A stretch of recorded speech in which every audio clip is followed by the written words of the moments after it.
Yeah, thank you for this opportunity. As Jessica indicated, I've got about 20 minutes. I'm sure I can also do it a little bit earlier than in 20 minutes. I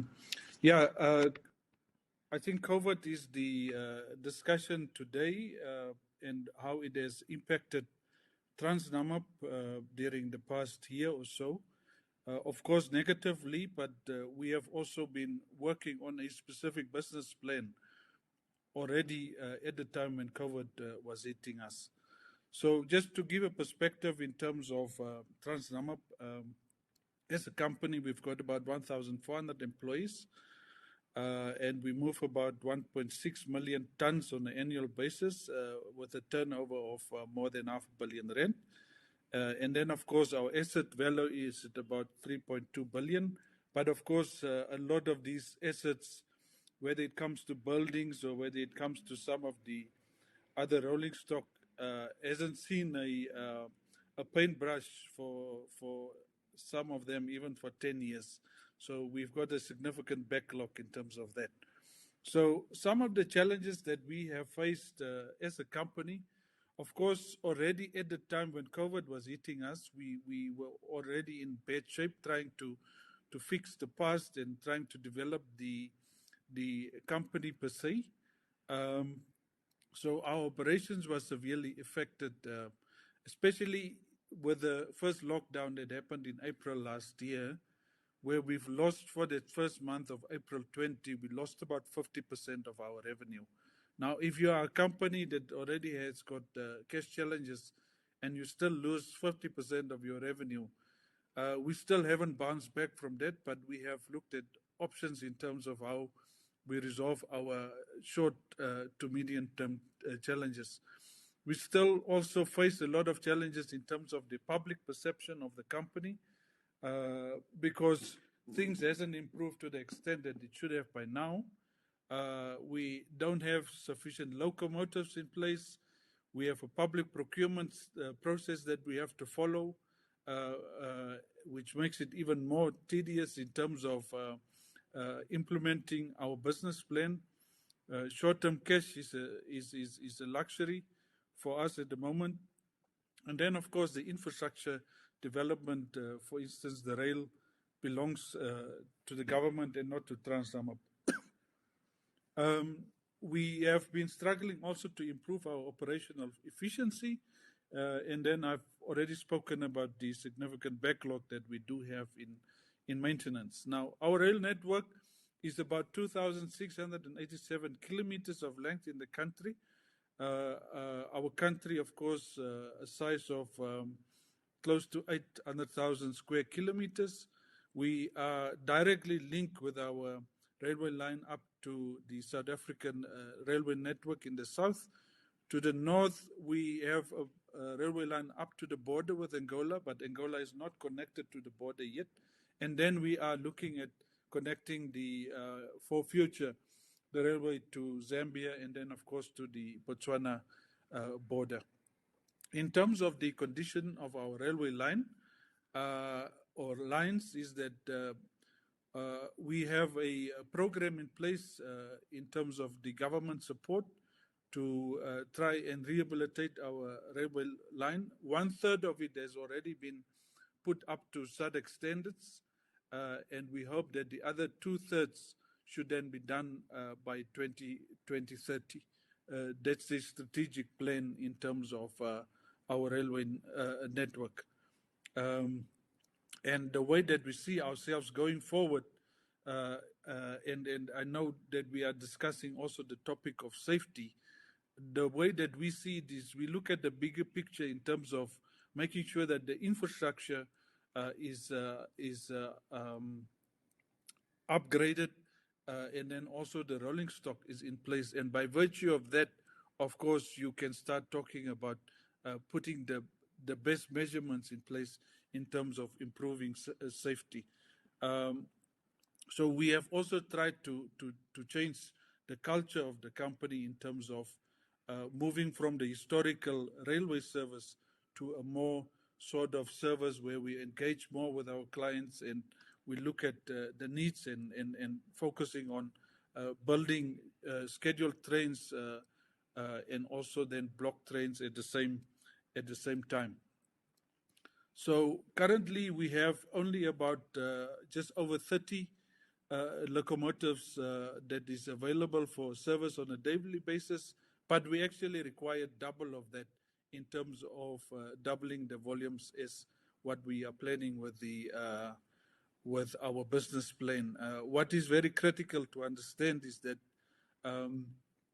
at this stage, the majority of our locomotives are more than 50 years old, and it's got a very bad track record in terms of maintenance.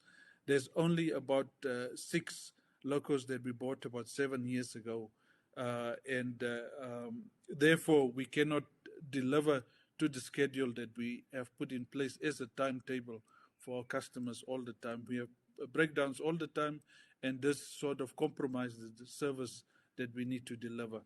Just to give you a perspective in terms of where we're coming from, so for over the last more than 30 years plus, at the time, Transdamab used to handle close to 4 million tons of freight in the country. At the moment, we are doing about 1.5 million tons per annum. So there's a big scope in terms of us creeping into the historical losses in terms of freight volumes, and that's really what we are chasing as a railway service provider. Now, the one thing in terms of the railway is that what we have learned is that the perceptions about the railway at this stage is a very sort of historical old business, and we are trying to change that perception amongst the public, amongst our customers. Because what we're saying is that if we cannot explain what we are doing as a railway company to a 6-year-old, what we're doing, so if I cannot explain this to my grandson, then it means we can't promote our business. We can't move forward. So we have to bring that level of simplicity into the business. And sometimes this is also the aspect when it comes to safety. What are the simple steps and simple actions that you need to put in place in terms of making sure that you take precautions in terms of preventing accidents, derailments, and so forth.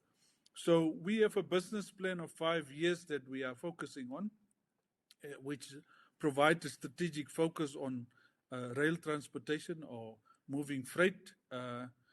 And this is covered through a few strategic objectives. And the way that we are busy implementing this is through a culture change program by using the performance management system as the ultimate to make this happen.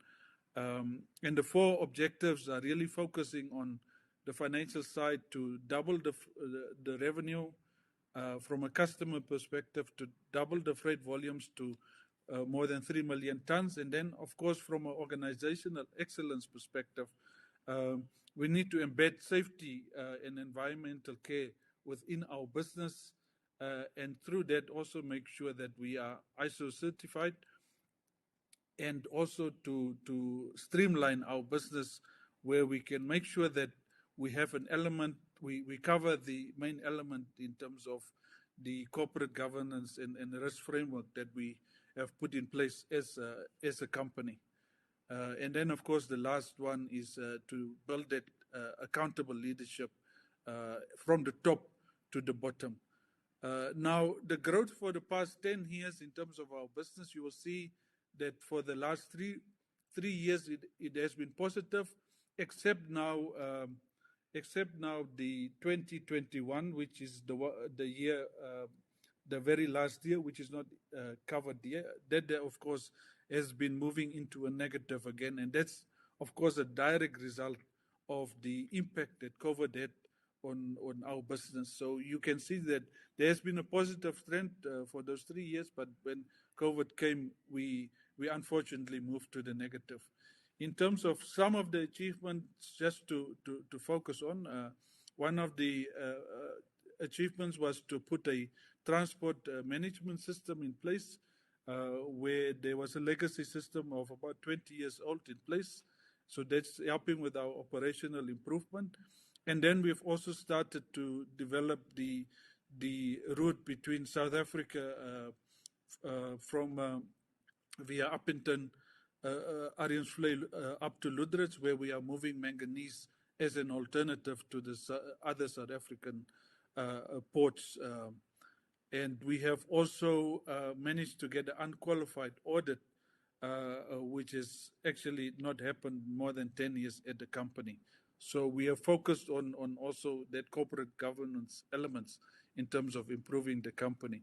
Now, the impact of COVID in this graph, you will see 2021, basically the red dotted line is where we will be for this financial year. And there you can clearly see the COVID impact, because we were supposed to stop at the blue bar. We were supposed to be at a loss of -70, but our loss is going to be over 100 million for this financial year. And then, of course, for next financial year, we also see that the profit that we anticipate will also be a loss. So the growth is actually a bit slower than initially what we thought.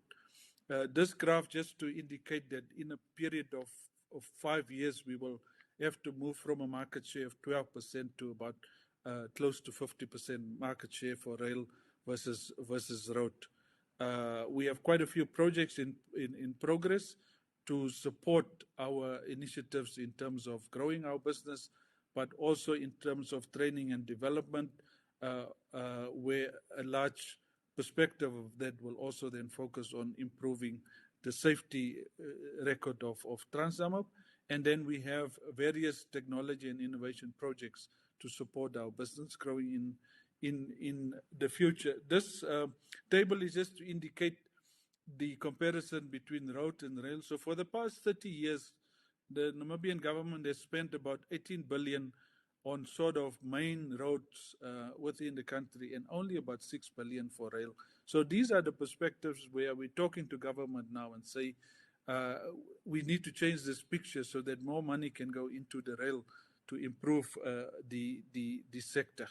Our short-term strategy is that we're going to lease about 9 locos to improve our capacity within the next 6 months. And this will help us also to realign our operations, improve our maintenance program, and also to institute daily and monthly safety discussions at operational level, and through this to reinstitute the rule book that was initiated some time ago at Transnamib. And then, of course, our long-term strategy is to also look at PPPs, but to develop a sustainable rail company and link ourselves to the neighboring country.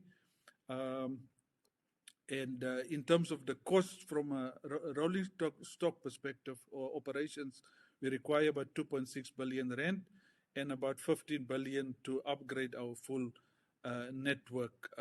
We're still looking for long-term financing, and as part of this process, we will also capacitate ourselves with about 33 locomotives that we have to remanufacture. So hopefully that tender will go out early next year to completely change the picture and make Transamab much more sustainable.